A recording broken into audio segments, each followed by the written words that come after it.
세대당 3억 원 한도 이내 이렇게만 할 수 있다면 금리는 아주 저렴하게 이용할 수 있는데요. 대출금리는 고정금리 1.5% 또는 변동금리 중에 선택할 수 있고요. 대출 한도는 세대당 최대 5억 원까지, 대출 상환기간은 5년 거치 20년 원금 균등 분할 상환으로 진행됩니다. 특히 자금이 부족하여 농지 투자나 영농을 망설이고 있는 분들에게는 돈이 없이도 3억, 돈이 없이도 5억을 받아서 정착할 수 있다는 아주 큰 장점이 있는 만큼 자격이 되시는 분들은 잘 준비하셔서 꼭 신청해 보시길 바라겠고요. 안녕하세요, 오픈마인드입니다. 오늘은 귀농귀촌에 대한 이야기와 귀농귀촌을 하면서 농지로 투자를 하려고 하시는 분들이 꼭 알아야 할 내용에 대해서 정리해 보았습니다. 농촌으로 돌아오는 인구가 몇 년 전까지만 해도 많아졌다가 최근 감소 추세라고 합니다.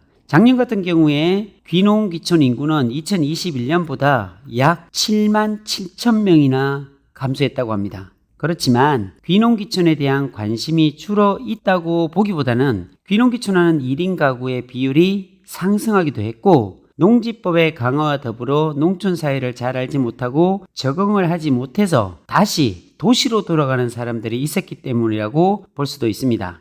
이러한 상황 속에서 정부에서는 귀농귀촌과 관련하여 정말 좋은 정책과 사업들이 시행하고 있기 때문에 관심이 있으신 분들에게는 오히려 기회가 될 수도 있습니다. 귀농귀촌이라는 것이 새로운 환경과 일에 적응해야 하는 큰 변화인 만큼 이에 대한 정보도 많이 알아야 하고요. 잘 준비하는 것이 무엇보다도 중요한데요. 어떤 부분부터 알아봐야 하는지 막막하신 분들을 위해서 오늘 영상을 준비했으니까 꼭 집중해서 시청해 주시기를 바라겠습니다. 귀농귀촌과 관련된 지원 사업들은 여러 가지가 있지만 그 중에서도 오늘은 두 가지 사업을 집중적으로 살펴보도록 하겠습니다. 먼저 귀농 농업창업 및 주택구입 지원 사업인데요. 쉽게 설명드리면 농촌으로 이사를 오면 농업과 관련된 일을 하고자 하는 사람에게 농협에서 자금을 저리로 대출해 준다는 사업입니다. 사업 대상자는요, 농촌이 아닌 도시에서 농업 외의 산업 분야에서 일을 하다가 귀농한 사람들이 대상자고요. 또는 농촌 지역에서 거주하면서 농업에 종사하지 않은 자, 쉽게 말해 농촌에 살면서도 농사를 짓지 않은 자를 말합니다. 그러니까 농업과 관련된 일을 해본 적이 없는 사람들이 농촌으로 이주하여 농업에 종사하려고 할 때 지원해주는 사업이라는 겁니다. 나이에 대한 자격 기준이 있는데요. 사업 신청 연도를 기준으로 만 65세 이하인 자로서 세대주인자가 대상이 됩니다. 지원 자격 및 요건으로는 이주 기한, 거주 기간, 교육 이수 실적, 비농업 기간, 신청 기한이 있는데요. 이주 기한은 농촌 지역 전입일로부터 만 5년이 경과하지 않은 세대주로서 농촌에 실제 거주하면서 농업에 종사하고 있거나 하려고 하는 자. 거주 기간은 농촌 지역 전입일을 기준으로 농촌 지역 이주 직전에 1년 이상을 지속적으로 농촌 외의 지역인 도시에서 거주한 자. 단 제촌 비농업인은 사업 신청일 현재 농촌 지역에 주민등록이 1년 이상 되어 있는 자로 보통은 귀농인에 속하는 분들이 많을 테니 쉽게 말하면 이 사업에 참여할 시 농촌 지역으로 전입을 하고 그 전입일을 기준으로 이전의 주소지가 농촌 지역이 아닌 도시 지역에서 1년 이상을 살았어야 합니다. 또한 중요한 것은 비농업 기간인데요. 사업 신청일 기준 최근 5년 이내에 영농 경험이 없는 경우에 신청이 가능하고요. 신청일 현재 다른 산업 분야 직업을 가지고 있으면 안 되고요. 또한 사업자 등록증도 있어서는 안 됩니다. 기본적인 지원 자격은 이렇지만 여기서 자신이 귀농인인지 제촌 비농업인인지에 따라 요건이 달라지기 때문에 자세한 사항은 귀농귀촌 종합센터 홈페이지에 가셔서 알아보시면 좋을 것 같습니다. 여기에 지원 제외 대상이 몇 가지가 있어요. 첫째, 농업 외 타 산업 분야의 전업적 직업을 가진 자, 이분 안 됩니다. 둘째, 농업 외 타 산업 사업자 등록증이 있는 사람, 이 사람도 지원할 수가 없어요. 쉽게 말해 회사에 다니거나 사업체를 운영하고 있으면 안 된다는 말입니다. 그리고 신청 전년도 농업 외의 종합소득액이 3,700만 원 이상인 자는 신청할 수가 없다는 것을 꼭 기억하시길 바랍니다. 다음으로 지원 자금에 대한 내용입니다. 영농 기반 농식품 제조, 가공시설 신축, 구입 등에 사용할 수 있고요. 지원 한도 및 형태는 세대당 3억 원 한도 이내, 대상자는 본인 명의로 사업을 수행하며 구입 및 신축에 따른 소유권도 본인 명의로 등기를 해야 합니다. 이렇게만 할 수 있다면 금리는 아주 저렴하게 이용할 수 있는데요. 대출금리는 고정금리 1.5% 또는 변동금리 중에 선택할 수 있고요. 대출기한은 융자 추천, 당해 연도 12월 31일, 상환기간은 5년 거치 10년 원금 균등 분할 상환으로 설정이 됩니다. 신청 시기는 1년에 2번 상하반기로 나누어 개최되며 사업 신청을 하기 전에 시군 관련 부서에 접수 일정에 대한 사전 확인이 필요합니다. 저도 평택에 있는 농업기술센터에 가서 상담을 해보았는데 요즘은 공무원들이 아주 친절하게 상담을 해줍니다. 그리고 언제 어떻게 해야 할지, 어떻게 하면 높은 점수로 귀농기촌자금을 받을 수 있는지 팁도 주기에 꼭 방문 드려 보시길 추천드립니다. 그리고 농촌으로 귀농기촌을 하면 주택도 필요하잖아요. 그래서 주택구입 사업도 함께 시행하고 있는데요. 주택구입, 신축, 자기 소유의 노후 농가주택을 증개축하는데 지원을 받을 수 있는 사업입니다. 주의해야 할 점은 사업 신청 시 주택부지가 공부상, 지목이 전, 답, 과수원, 목장용지, 임야인 경우는 지원이 불가하고요. 농업창업자금을 지원받아 구입한 토지는 주택부지로 활용이 불가하고 제촌, 비농업인은 주택 지원에서 제외된다는 것을 꼭 기억하시길 바랍니다. 지원 한도는 세대당 7,500만 원 이내이며 나머지 조건들은 귀농, 농업 창업 내용을 참고하시면 됩니다. 다음으로 오늘 알려드릴 두 번째 사업인 청년 창업형 후계 농업 경영인 지원 사업입니다.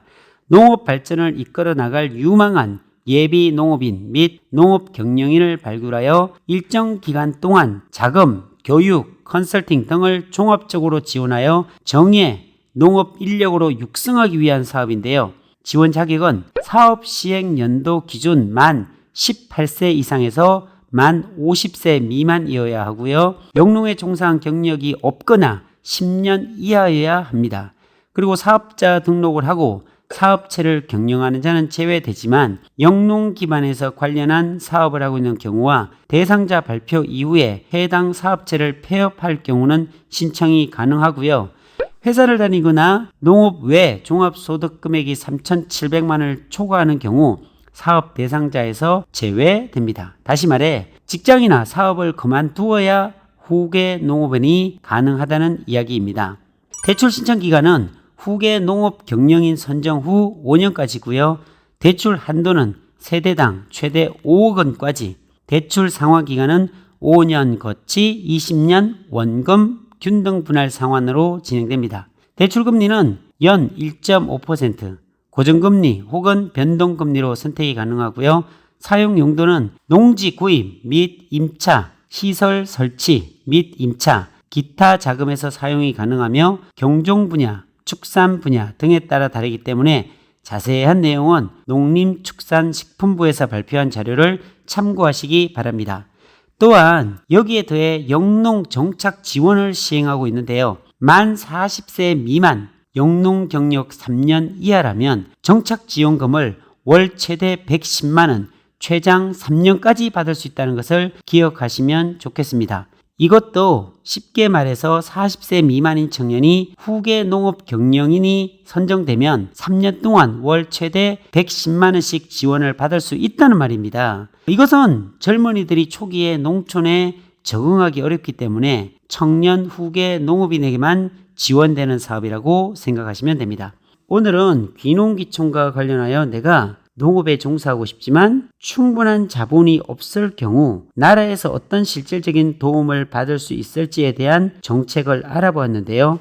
귀농귀촌은 단순히 공기 맑은 곳에 가서 여유로운 삶을 사는 것이 아니라 농촌 사회는 도시와는 다른 문화와 관습을 가지고 있기 때문에 새로운 삶의 방식과 가치관을 수용하고 이에 적응하기 위해서는 미리 공부도 하고 정보를 찾아보는 노력이 필요로 합니다. 특히 자금이 부족하여 농지 투자나 영농을 망설이고 있는 분들에게는 돈이 없이도 3억, 돈이 없이도 5억을 받아서 정착할 수 있다는 아주 큰 장점이 있는 만큼 자격이 되시는 분들은 잘 준비하셔서 꼭 신청해 보시길 바라겠고요. 오늘 말씀드린 이 정책들은 2023년을 기준으로 알려드렸기 때문에 2024년에는 어떤 식으로 사업이 진행될지 지자체 홈페이지와 농업 관련 부서에서 나오는 공지들을 꼼꼼히 살펴보시고 준비하셔서 성공적인 농지 투자, 농업인으로서의 성장을 이룰 수 있는 출발점이 되기를 기대하겠습니다.